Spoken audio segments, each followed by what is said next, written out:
in life and in business, then the predictable future is that you will get sucked into the vortex of success that is divorced from any sense of fulfillment or purpose. And that is an empty battle. And I think you cannot caution entrepreneurs about this strongly enough. So what I do is I give examples. I'm like, okay, Elvis, Janis Joplin, Anthony Bourdain, Kate Spade, and just go on and on. The movie Citizen Kane, for people who have ever seen that classic movie. Success is a trap. The only thing you want to be successful at is being fulfilled as a human being. That's what you want to be successful at. So if you're not tying success to fulfillment, you're missing the shot of your life and the opportunity of your life. And so that's how I think about it for myself, because I have experienced missing it and not being able to get it back. And so I'm dogged about this with people because I really get the cost. You really can't get it back. You can't get time back. So, and you don't have to sacrifice being successful to be focused on being fulfilled. You don't. You just have to be thoughtful about how to marry them. This is the Entrepreneurs United podcast with your hosts, John St. Pierre and Rich Hoffman. Hey, entrepreneurs, we all faced different obstacles in running our businesses. And sometimes we're overwhelmed, sometimes we're confused, sometimes we're afraid. And today we're sitting down with Andrew Poles. Andrew is a founder and CEO, professional coach. Andrew, these are three common obstacles that you find entrepreneurs find themselves in. I want to just start by asking you, why does it have to be that way? Why, as entrepreneurs, do we always find ourselves overwhelmed, confused, afraid? Why does that happen? I think it's because the traditional story, at least for first-time entrepreneurs, first-time founders, is that you're just a really high-performing individual. And most of your career, you've served in roles where you were an individual contributor. And one day you realize, I could actually think I could do this better. And you decided to start a business. So now you've gone from being an individual contributor in some activity that you know really deeply to being the leader of a company with employees that now needs everything from lead generation and marketing to product management, HR, all these things. And what the demands on you now are exceed your experience and your skill set. And yet everything relies on you. Everything rolls up to you. So you have this massive demand, these huge expectations, a real gap in your skills and experience. And so trying to bridge that gap on your own can feel overwhelming because the stakes are very high and the learning curve is steep. And it's like ready, set, sprint. That's what I see. That's how I'd answer your question. I notice on your LinkedIn, one of the things you have is I coach founders to master leadership. Can you differentiate leadership versus master leadership? What are you referencing when you say master leadership? Well, when I think of mastery, the way that I think about that term is it's the difference between you using something like a tool and something using you, where you don't have to put your attention on it, where it becomes more natural or intuitive. And I think a really silly but very useful example of that is if you think about being a parent. For most of the people I coach are parents. So I think this will resonate with your audience. When you're a parent, you don't need a checklist. Okay, feed the child, check. Make sure the child doesn't die, check. Like you don't have to create this checklist of being a parent. It just uses you. Is my child safe? Are they healthy? It just uses you. So if you had to have a checklist for being a parent, you probably shouldn't be a parent. When I think about mastery, what I think about is taking someone from having to use leadership tools where they actually probably do need checklists and things like that, but getting to the point where it becomes intuitive for them and they don't have to spend a bunch of energy or attention learning it anymore. Because when that's the case, their attention can then be redirected to things the company or the business needs from them that only a founder typically can provide, like vision, like seeing around corners, like the deep understanding of the market or your clients, et cetera, things like that. Tell me about the Founder's Playbook. The Founder's Playbook. So the Founder's Playbook is one of my newsletters. I have two newsletters. I have one on LinkedIn, and then I have an email newsletter. And the big difference between the two is that I have two different kinds of clients, and I'm not sure how much my two kinds of clients as a percentage constitute your audience, but I coach first-time founders of Silicon Valley style startups. So these are your founders where you're raising capital generally from the beginning from angels or other investors. And the expectation is that you're going to hockey stick grow this company to the point where it becomes acquired or it IPOs. And there's a massive exit for everyone. And then I have first-time founders of small businesses where the play is more of a lifestyle play. And maybe they're building a $1 to $10 million revenue business. And what they wanted to provide is real meaning, real financial security for their families, and something meaningful to do in life. So this is a very different kind of business model. With your Silicon Valley style founders, they are under such an incredible demand that their time is just at a premium. And so I have a newsletter that's like a 5-minute read, 5 to 10-minute read, and they can get a lot of value in 5 minutes from that newsletter. And then my LinkedIn newsletter is a deeper dive on some of those same topics where you can really get into it, get into some more actionable applications of it, some more nuance. But so those are the differences. But in both cases, what I'm doing is I'm sharing real stories from my clients and challenges that they face and the coaching principles that made a difference with those challenges, or even things I learned from them, which I often do. I'm sharing those insights I'm learning from working with these clients, with everyone I'm connected with. So we all learn together. On the Silicon Valley style startups, what is a framework that you use in your coaching with those founders? I can think of many. So in terms of making something really relevant to your audience, let me offer up a couple buckets and maybe you could ask me Sure. to follow up on some of them. Love it. I think there's 5 big pillars that I coach from with that group. One of those pillars is something that I call identity, or the transformation of identity. And that one really points to that people have certain firmly held and unconscious or invisible beliefs about who they are, and more importantly, who they're not, that shape the way they think, shapes the way they act. And it actually limits the kinds of planning they can do, the kinds of ways in which they can engage with people. And so many times people need to have a transformation or a shift in the way they see themselves. That's really fundamental to free them up to act more productively. So that's one bucket. Then another one is the whole domain of influence and communication. So to be a Silicon Valley style startup founder, you need to be really, really capable of influencing people and outcomes, from bringing on investment capital to selling into the market for customers to recruiting key talent into your company. And then once that talent is there, to managing those people to get on board with the vision, to produce their best work, and on and on. So influence and communication become critical. That's the second bucket. I'll just start with 3 so that we can get into some more details. And another possible one we might want to talk about is structure. And what I mean by structure is it does not take long before the demands of either kind of business outpace people's capacity to manage everything they've got on their plate in memory with their current sort of way of remembering to do things and managing when to do what when.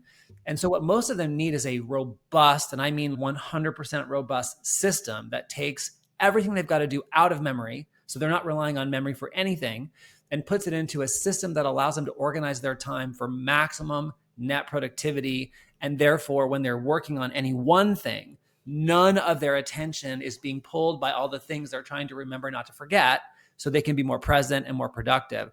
Those are 3 of the 5 things I work on a lot. Is there one of them you think would be more interesting than others to jump into? For sure. I would actually love to hear the other 2 and then jump in from there. Yeah. Okay. Thank you.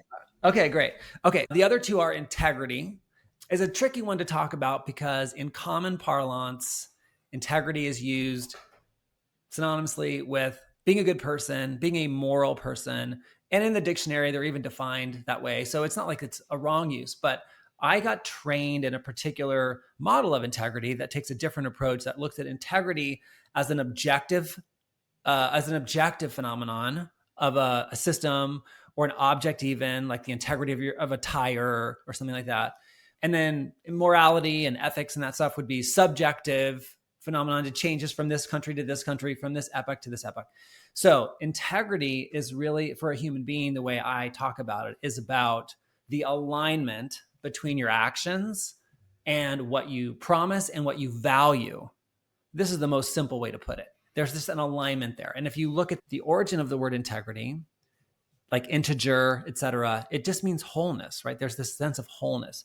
So it's about the kind of wholeness that's possible when there is that alignment between what you value, what you say is important, what you say you're going to do, and what you actually do, how you actually behave. And so I find most people don't actually have a very high level of integrity, even though it looks like they do, because they'll have this mismatch between the extent to which they're reliable for what they promise when it's a promise to another person versus the promises that they make to themselves or the things they value and how that plays out in their own personal life. There's a huge mismatch. And what that generally points to is that they really care about maybe their status in relationship, how they're viewed, and those kind of things, but they don't actually care about their relationship to their own word, because if they did, there would not be that mismatch between how well they execute on promises to others and how well they execute on promises to themselves, because there is no difference when what you value is your relationship with your word. And so I find most people don't actually have a relationship with their word that empowers them, that is sufficient to being a founder. So we work on building that. And then lastly, as I said, I didn't say it yet. The fifth bucket is leadership. And I hear both of you talk about this in your podcast so well. So I know this one is no news to you. Leadership is just a critical skill for being an entrepreneur and a founder. And it's important to understand the difference between leadership and management and when to apply each one and what the different activities are you engage in with leadership as opposed to management. And to be an effective founder or an effective entrepreneur, you have to be able to do both well. So you have to understand the difference. You have to be able to do both well. So those are the 5 pillars that I generally coach from. It doesn't encompass everything I do, but maybe it's 80 to 85% of what we have to work on. Rich, I'm curious, as you listened to those and wrote them down like I did, I'm sure you have a lot of these that you work with people you work with and hear a lot about, but I'm curious which one to you, almost back to the question that Andrew asked us, which one would you want to dive into? Not only because you're interested in it, but because you feel like a lot of the entrepreneurs you work with need the most. Like, which one would be yours? I think I have mine. Would love to hear what yours is too. I thought you were going to ask a different question, which is, if I were like to rank order them, what would I put as number one? And I'll answer the question you didn't ask, and then I'll answer the question you did. And this is based on your experience with people you coach, which ones you focus the most attention on is what you're saying. No, this is, if I were to rank order them in the importance of being an excellent founder, how I might rank order those: integrity first, 110%. And I would argue with you on it if you felt differently. I think integrity first, everything else comes second, because without the integrity, everything else falls down. You can make commitments on the other 4 areas, but you're not going to follow through on them. So if it isn't solid, nothing else really matters. That being said, I'd be most interested in digging into the structure side, because I think whether someone is an entrepreneur of a small or mid-sized business, I think there's still a lot of things that are committed to memory. And I think memory can fail us. And I think that can be a reflection of our integrity, but it's not that we had a mismatch with our words, it's our structure failed us. But it looks like we're not people of our word. So that's a reason why I would want to dig into structure, is because I think it reinforces integrity. So if you could give us a little double click on structure, and what are some of the structure options, and what do you talk about with your founders, Andrew? Yep, 100% agree with you on the relationship between structure and integrity. And it's really defeating for entrepreneurs when they don't have a structure that is sufficient to the demand on them, because they might really value being a person of integrity. And when their integrity slips, what they tend to do is misdiagnose it. And I think that's what you're pointing at, Rich, is that they'll have a tendency to misdiagnose that as being, I need to up my integrity game, or I need to care more, I need to work harder. But really what the root cause of it is that their system for managing the demand on them is insufficient. And at one stage in my career, I was a general contractor. And so I like analogies from that area because they're super simple to get. That would be like, you have a foundation for a house this big, and then you decide to become a founder. So now you have a house this big, but you still have the same foundation you started with. It's like your house instantly doubles in footprint, but your skill set, your structures, they didn't double. just the accountability doubled. So you have this instantaneous deficit. And so if you don't understand the relationship you're talking about, Rich, then you tend to blame yourself when that is not only not true, but unproductive. So what does a structure look like? So the one that I coach people in, I learned through someone else. So this isn't even mine. I learned this back in 2001 when I was in my first business as a founder, and it changed my life. Although, to be honest, I'm so stubborn. I'm so stubborn. And at that time in my life, I was so committed to working hard instead of working productively. It took me like 10 years to actually discover how beautiful this system is. But that aside, the way that this system works is that in order to take everything out of memory and be productive with it, you have to deal with a couple of fundamental truths. One of those is, and this is the hardest one for entrepreneurs to accept, is that you're never going to get it all done. And that is a fact that is like gravity. So you can argue with gravity, but you're still going to fall and you're still going to break something, even if you argue on the way down. And you're never going to get it all done is like gravity. Nobody has ever won that race. No one has ever gotten it all done when you're up to something as ambitious as running a business. Maybe if what you're up to is being an excellent couch potato, you got it all done, but not entrepreneurs. And so if you're not going to get it all done, you have to confront the fact that you have to pick and choose what you are going to get done and what you're not going to get done. So that's the first principle, okay? The next piece of that is that you have to confront that, and this sounds stupid, but you have to say it because people, even though it makes sense, they don't live this way. They live in a fantasy world. Things take time, and they take the time that they take. And I find that people tend to schedule themselves based on how long they want things to take, how long they think things should take, versus how long they actually take. And so how ends up happening is people set up a calendar, they set up a life based on a bunch of lies.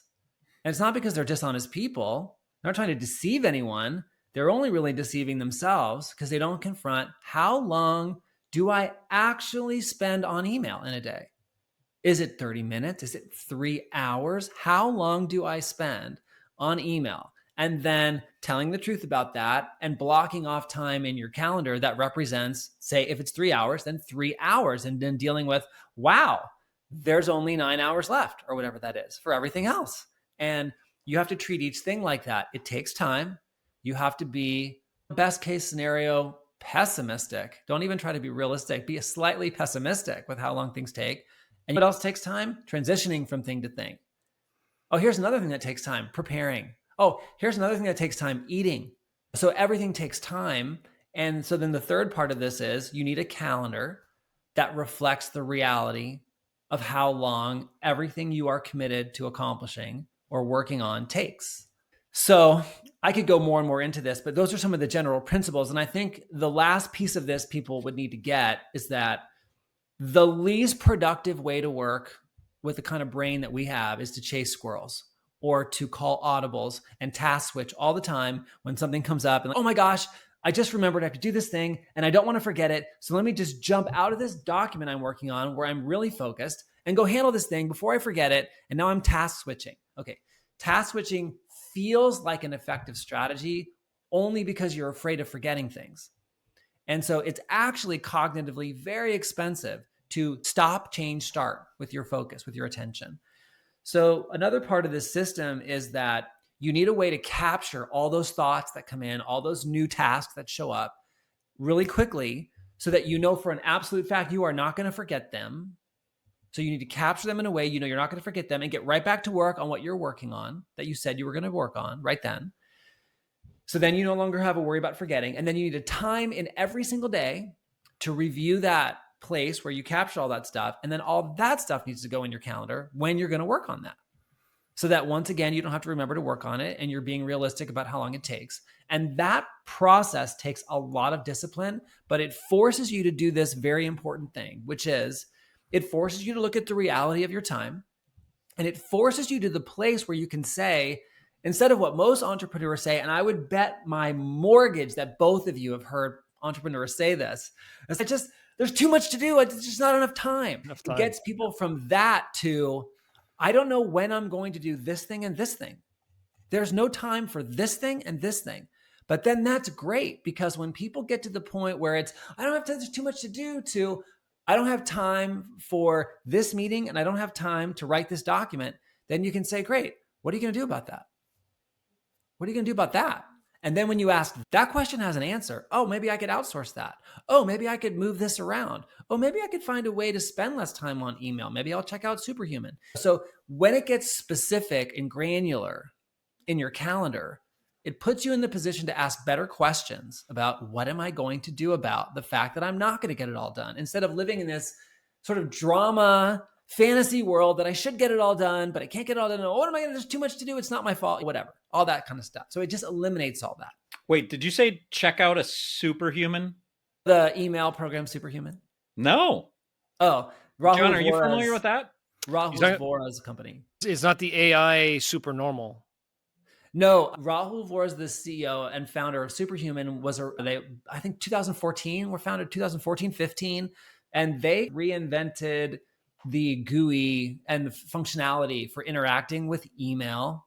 And as many people claim, that it just makes them hyper efficient with email. It just decimates the amount of time they have to spend on their email to be effective with it. So when I said Superhuman, I took that for granted. I apologize, Rich. No problem. So just so you know, Rich, you know this, but since around that time, I don't know, somewhere around 2014, it was over 10 years ago, I started using Sane. It's very similar to Superhuman from what I understand.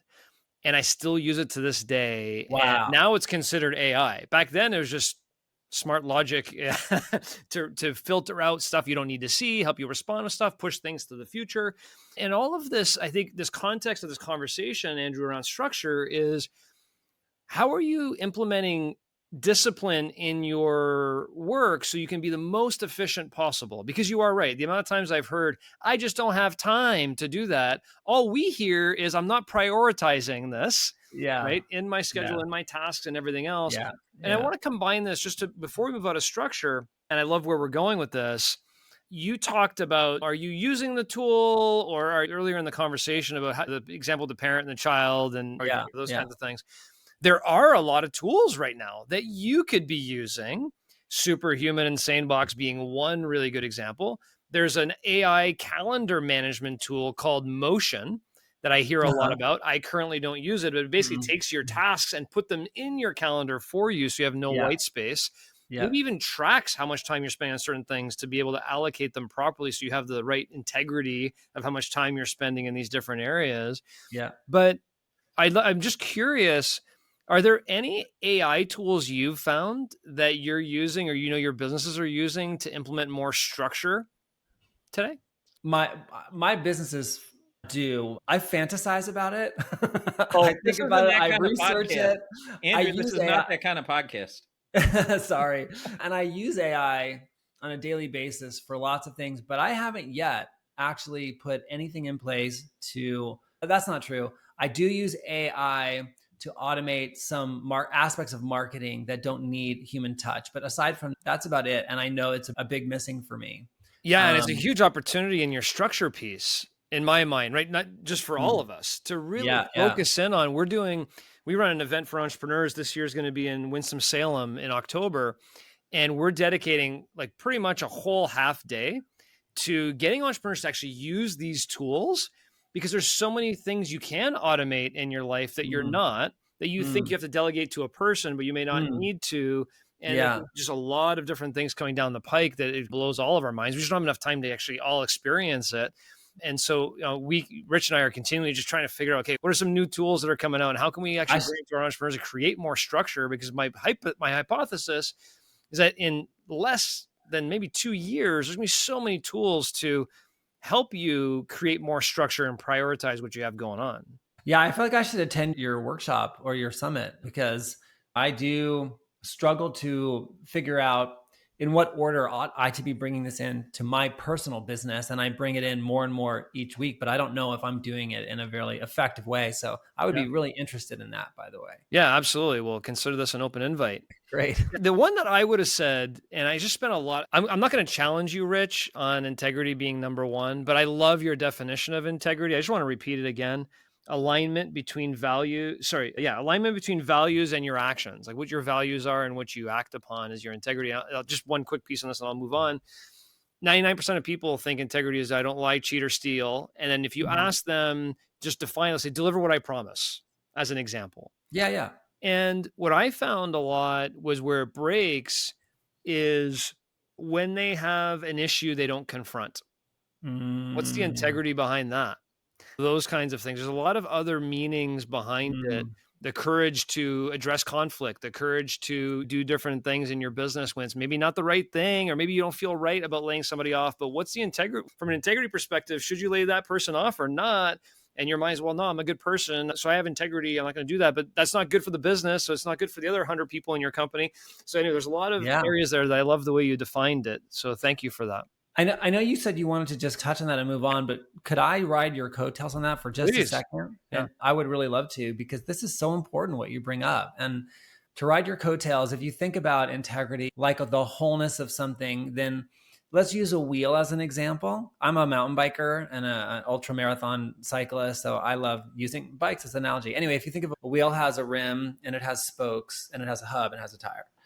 And if I'm going to be a world-class athlete on a bike, if one of those spokes is missing, then there's a weakness at that part of the wheel. And eventually that part of the rim will flatten and that tire will not work as effectively. And I will not win the Tour de France if one of my wheels is missing a spoke. It won't happen no matter how strong I am, it doesn't matter. Now, if all I need to do is go to the corner store, have a block from here and get a carton of milk, it doesn't really matter if that spoke is missing. I'm still going to get there and back, and I don't really care if it takes me an extra half a second. But if I'm in the Tour de France, I need that spoke. So I think about entrepreneurship like Tour de France. I think about, hey, it all matters because this is your life, your livelihood, and the livelihood of the people you hire. So if there's a spoke missing, there will be an unavoidable reduction in performance somewhere. There will be a tithe to pay. There's no eliminating that. So this is a very functional, practical, actually, consideration. It's not a moral thing. It's if you keep someone on who's incapable of doing the job or unwilling to do what it takes, there's a cost that you and your business will pay. So from the perspective of integrity being whole and complete, that everything that's needed is there, there's a lack of integrity in that because there's something missing that needs to be there. There's a missing spoke and you have a flat tire. And I think when entrepreneurs can get that, it helps embolden them, to your point, John. It emboldens them to do what the business needs them to do. And that's one of those transitions of identity that where I started off with, that is important for founders to get. That, again, like being a parent, you will become someone you have never been when your children need you to be that. And founders need to become what their business needs them to become, who their business needs them to become for the fulfillment of what it's doing. And so it may contradict their personality. They want to be nice or what have you, but the business needs it from them. So they need to shift that aspect of their identity to be a match for the need and bring integrity to the situation. I think I'm just saying what you said, probably in more words. I don't know if I did any good there. It's a great point. Rich and I talked about this a lot, that a lot of CEOs or founders or entrepreneurs feel like, I want to have a nice culture, so I'm going to bring in lunch every day and I'm going to have rainbows and balloons and everything else. And then people are looking around and going, there's no accountability here. Someone doesn't even show up to work and they work here forever and they don't have to hit results and it's fine. And this business does not have integrity, but yet the CEO's like, I understand why I have a bad culture because I bring lunch in every day, and they don't quite connect the point of integrity to your wheel and spoke example. So if you want to be a high performing machine, your business needs to have integrity, and your job as the leader is to make sure your business has integrity and there's not a spoke that's broken. And if you don't fix the spoke, your team's all going to look at you and think that business and that person lacks integrity in the definition that we're defining it. I absolutely love that. The area I was going to go, the one I would have picked, Rich didn't ask me. He doesn't care what I if I had to pick one, the one I would have picked was identity. And I am blown away, Andrew. And I was one of these entrepreneurs until it clicked. I ran a workshop, a half-day workshop last week for around 15 entrepreneurs. And I think there were one or two entrepreneurs in the room that have a written down specific life plan for themselves. And at the end of the session, I went through a whole bunch of business principles and the 7 principles from my book, everything else. And at the end of the session, I said, what's your biggest takeaway from today? And inevitably, as I went around the room, it was like, Mm. yeah, I need to put a life plan together. We run so fast, so hard. Sometimes we lose identity to what we're actually trying to do as a person, not as a business, as Yeah. the person. And so when you talk Yeah. about identity and just knowing subconsciously what you're trying to do and what you believe in, your values, sometimes I think the tail wags the dog. And next thing you're in this startup company or in this company you're trying to build, and it's completely disconnected what you really want. Maybe you really Yeah. wanted a nice lifestyle entrepreneur Yeah. business, but now you're Yeah. growing a business with hundreds of employees and you're overweight, stressed out, not Yeah. having good relationships at home, all those kinds of Yeah. things. But that's not really what you wanted. Yeah. And it seems to me like you connect with entrepreneurs on that level in terms of, hey, it's not just empowering your business, it's empowering you, is something you say on your site. Tell me more about that. Yeah, I have a personal connection to that. And this is how I discovered coaching in my own life, was when I was an entrepreneur the first time. I was also a single dad. And before I became a single dad, I was in a PhD program in philosophy. My intention was to find some way to make a difference. And so I picked philosophy. Then I became a single dad, unplanned, unexpectedly. And there was not going to be any work in philosophy for me in the city where my child was. I wasn't married to her mom. And I started a business so I could take her to work. That's why I started the business. And so now I'm working 80, 90 hours a week in this business. It's a retail business, open 7 days a week. I'm taking her with me so I can see her. I'm just working my butt off. And I completely forgot about what my life was about, because it all became about success and survival. I want to be successful. I want to provide for my family. I can't fail my daughter. And I can't live off the dole. I can't live off my parents. I'm a dad. I need to take care of myself. I was 23 years old. And I found coaching because things in my life, really, to your point, weren't working. My relationships weren't working. My relationship with her mom wasn't working. And coaching, one of the things that happened for me was I remembered, oh yeah, my life is for something. I forgot. My life is for something. I have a purpose for myself, for my life. And that was a real turning point for me. And I was really imperfect. I was stuck around the axle of success for many years of my career. And it cost me time that I'll never get back with my daughter, who's now 28. We have a great relationship, but there are things I regret that I didn't attend, that come and go. Unlike the seasons of nature, the seasons of life don't recur. They come once. And so to your point, if you're not being intentional as an entrepreneur about what matters, what really matters to you in life and in business, then the predictable future is that you will get sucked into the vortex of success that is divorced from any sense of fulfillment or purpose. And that is an empty battle. And I think you cannot caution entrepreneurs about this strongly enough. So what I do is I give examples. I'm like, okay, Elvis, Janis Joplin, Anthony Bourdain, Kate Spade, and just go on and on. The movie Citizen Kane, for people who have ever seen that classic movie. Success is a trap. The only thing you want to be successful at is being fulfilled as a human being. That's what you want to be successful at. So if you're not tying success to fulfillment, you're missing the shot of your life and the opportunity of your life. And so that's how I think about it for myself, because I have experienced missing it and not being able to get it back. And so I'm dogged about this with people because I really get the cost. You really can't get it back. You can't get time back. So, and you don't have to sacrifice being successful to be focused on being fulfilled. You don't. You just have to be thoughtful about how to marry them. So I love that you do that for your entrepreneurs. That is so valuable for them. They don't even know until they see it, how big a deal that is. So I appreciate you bringing that up. Do you have different pillars for the lifestyle businesses you coach?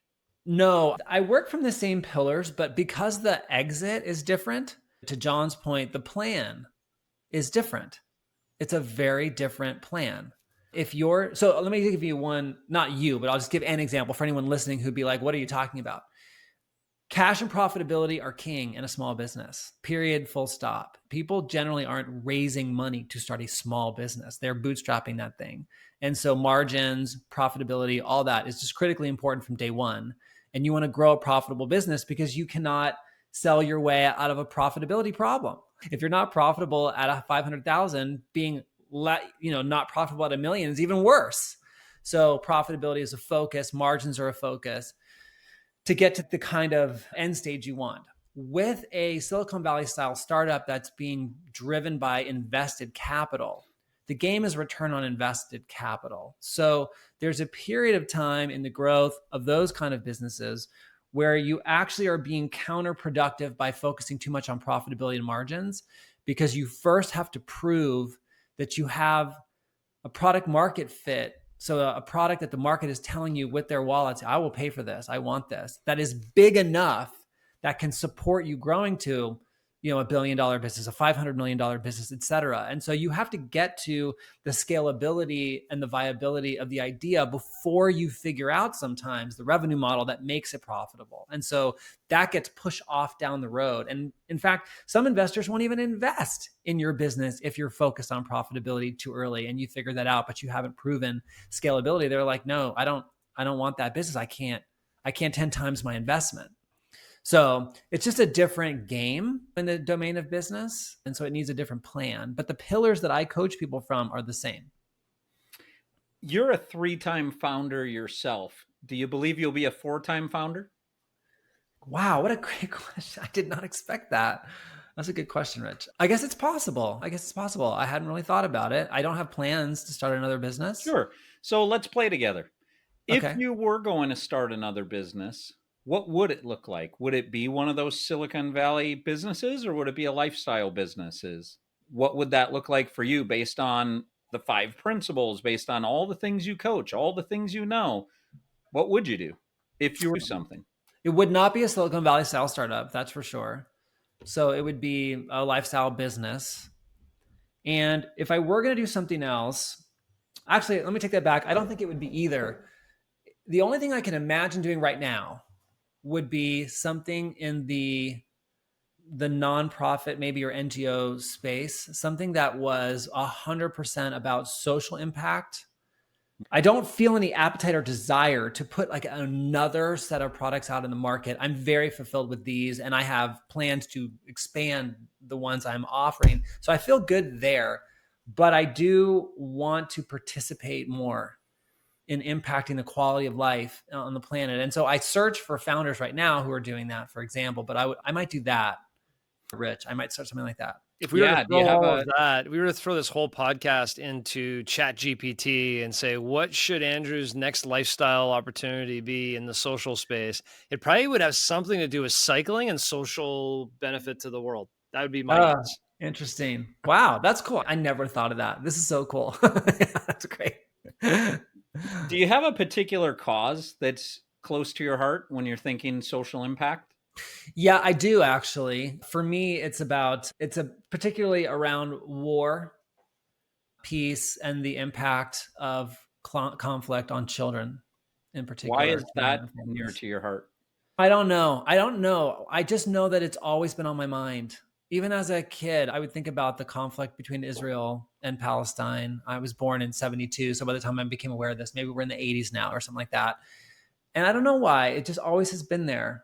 That I'm like, there's got to be a way. As a kid, I was like, there's got to be a way that we can help these people live together and not kill each other. And so I think it would be around that space. But then you look at what's happening now in Ukraine, and you look at any war. It's one thing that human beings are dying, and that's horrible. But then you just look at how it affects children. It just turns my stomach. It's awful.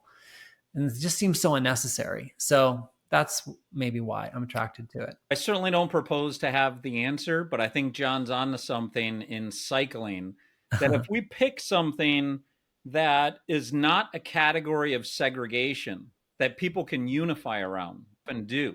When we look at businesses, and businesses set up specific groups that might be an African-American group or a women's group, or I actually don't recommend that, because I think the protected classes, to groups of protected classes, I'm not sure that's the best way to break down walls. I feel like the best way to break down walls is setting up groups for things that are not about protected classes. Like, how about a group of cyclists where men and women, where African Americans and Asian and Caucasian all love cycling and they can get around cycling? Like, I feel like there's something to where John was going with that, in the unification around the passion of cycling that may be in you. And maybe there's another podcast in it for the three of us on how this journey may evolve for you. That's amazing. I have to tell you guys, I do this a lot. I do a lot of podcast interviews. I have never had such a thought-provoking turn happen in a podcast. This is amazing. And what you both just said made me start to think was, how cool would it be to have something like people cycling from the Atlantic Ocean over in the Middle East all the way up through, I don't know, all the way across Asia or across Europe or whatever for a cause, stopping off major cities and countries. And maybe it's raising money for an NGO or nonprofit. Because I ride every year in the Live Strong Ride for Cancer here in Austin to raise money for cancer survivors or people who are trying to survive cancer. And to your point, Rich, there aren't classes of people out there because it isn't a race. So there's no competition. It's a ride.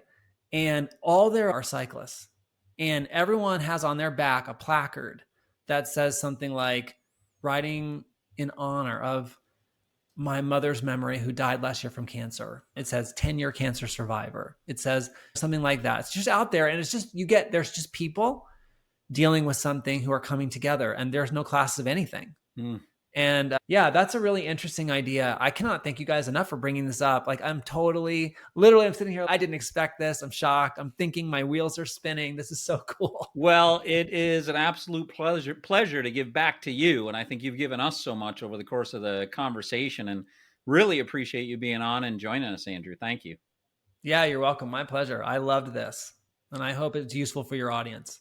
Andrew, how can the audience learn more? I think you have a couple of different things on your website too that people can download. Can tell us where we get all that information?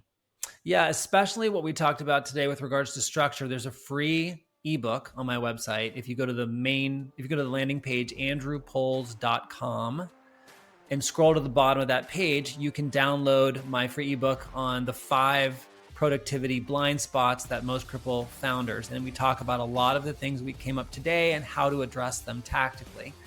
There are also other resources there. So that's one way to connect with me. And I'm also very active on LinkedIn, so you're welcome to find me there. My handle on LinkedIn is Andrew Poles, and I answer all my own messages. So if you want to connect with me, that's another great way. Awesome. Thank you, Andrew. Thank you both. Stay tuned as John and Rich unpack today's conversation. John, he was stuck around the axle of success, and success was divorced from fulfillment. Oh my gosh, those are quotable quotes if I've ever heard any. Can you repeat them again?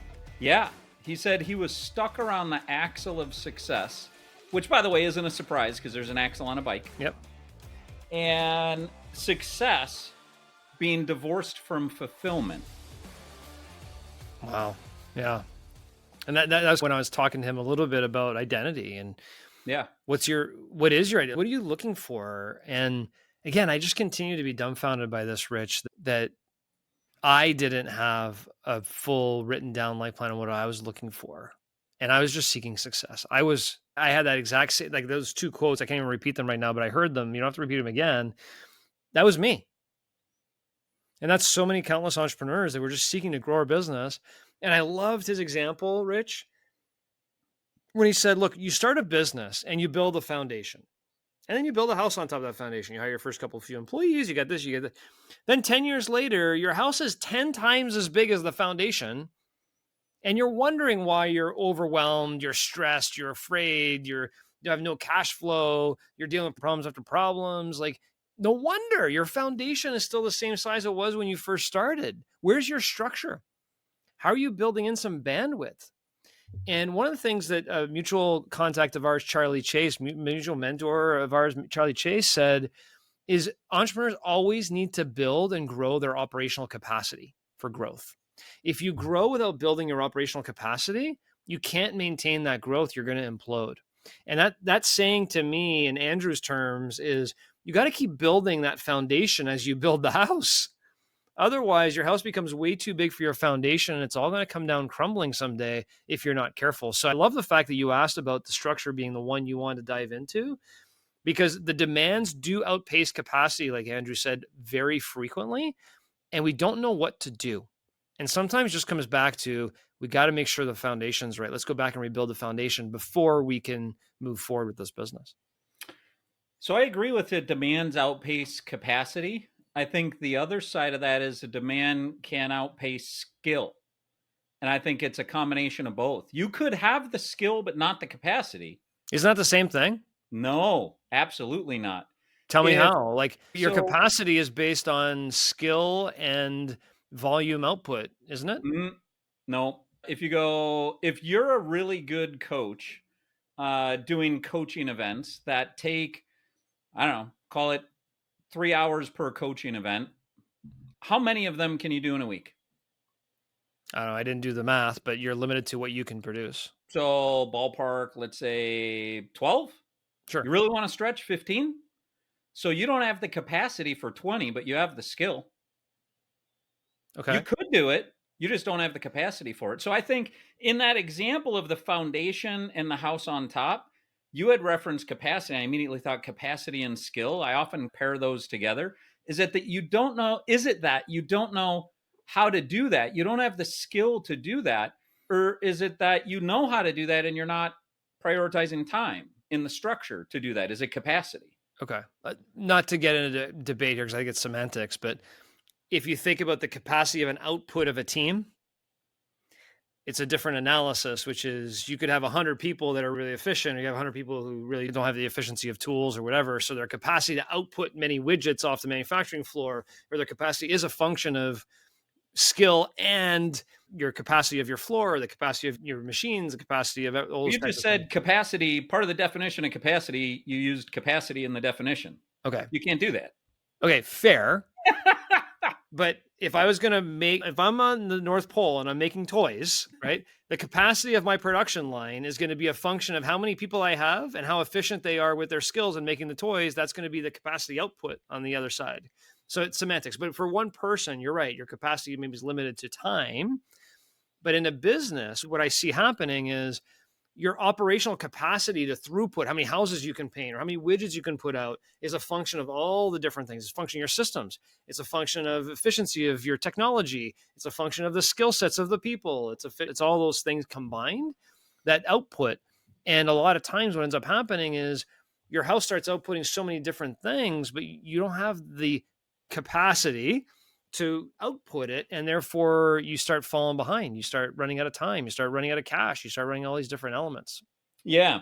So where, as I'm listening to you and I'm trying on what you're saying and not just defending my original perspective, what I agree with is you increase your skill, you also can increase capacity. So they're interrelated in that way. In other words, if you could do that 3-hour coaching event in 2 hours, now you've increased your capacity. I think the reason why I separate those two is I think it's important for entrepreneurs to get an assessment of, is their skill currently outstripped by the demand? Or is it that their time is outstripped by the demand? So where are you focusing? You may want to get better at that skill so you have more time and efficiency. But I think there's an evaluation of each that's worth being done. And I think one of the first quotes I've got written down from Andrew is where he said, demand exceeded skill. So that was one of the things that made me think of that. And house, to your point, on that foundation and pieces of the house, I picture like falling off, like the house is failing because Yep. it's on too small of a foundation. Very great visual analogy of what happens. Yeah, love that. We didn't talk about it too much, but he did touch on another point that I wanted to bring back up, which is one of his fifth pillar there was leadership. Yeah. And it brought me back to Ted Ma a little bit. Are you a manager? Are you a leader? Or are you a mentor? And unfortunately, I think a lot of people start their businesses because they had a passion for that product or service and they were really good at it technically. They really weren't good managers, let alone a good leader, let alone a mentor. And that's a huge opportunity for people to elevate, to your point, their skill set, because their skill as a leader is going to increase the output right capacity of their team in that vein. If they don't know how to properly manage, don't know how to properly lead, don't know how to properly mentor, and what to do when with certain people, to me, that's a huge area of opportunity for people to have coaches like Andrew or yourself working with them to increase their skill set in these areas, because that will also help the structure and output of the team. I just want to double down on the piece where he was talking about a system to capture all of the tasks that you're thinking of and all the kind of to-dos. and get those written down, and then have a time in your day where you review those and also enter them in the calendar.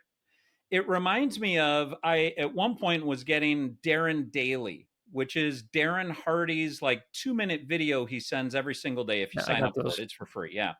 And on a Darren Daily, he said something to the effect, and he talks very dramatically.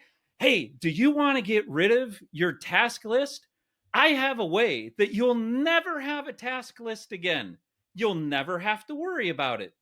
It's called putting it in your calendar, because every one of those tasks takes time. So if you're serious about getting that task done, put it in your calendar. Don't leave it on a list. And that's all I could think of when we were hearing Andrew say, capture those tasks and then review them and get them in the calendar. Get them off the task list because they take time to do. Schedule the time to do the things you've selected to do. The other thing, I said that's all I could think of, but the other thing I thought of is Stephen Covey was asked at one point, so am I supposed to write down everything that I want to do, every single task? Am I supposed to write them all down? And his answer, I thought, was genius. He said, no, if it takes you more time to write it down than it does to do it, yeah, just do it. Yeah. Oh, that makes a ton of sense. But if it takes you more time to do it than to write it down, yeah, you should write it down. I know, but Rich, there's so much satisfaction in writing it down, doing it, and then crossing it off. Yeah. But I mentioned an AI piece, and I don't use it, just for clarity, but there's an AI tool out there that it basically acts as your calendar, but that's where you put your tasks, and it automatically schedules them for you. And when things get canceled, it suggests replacement. So for example, let's say you and I had a meeting in the next hour and that just got canceled.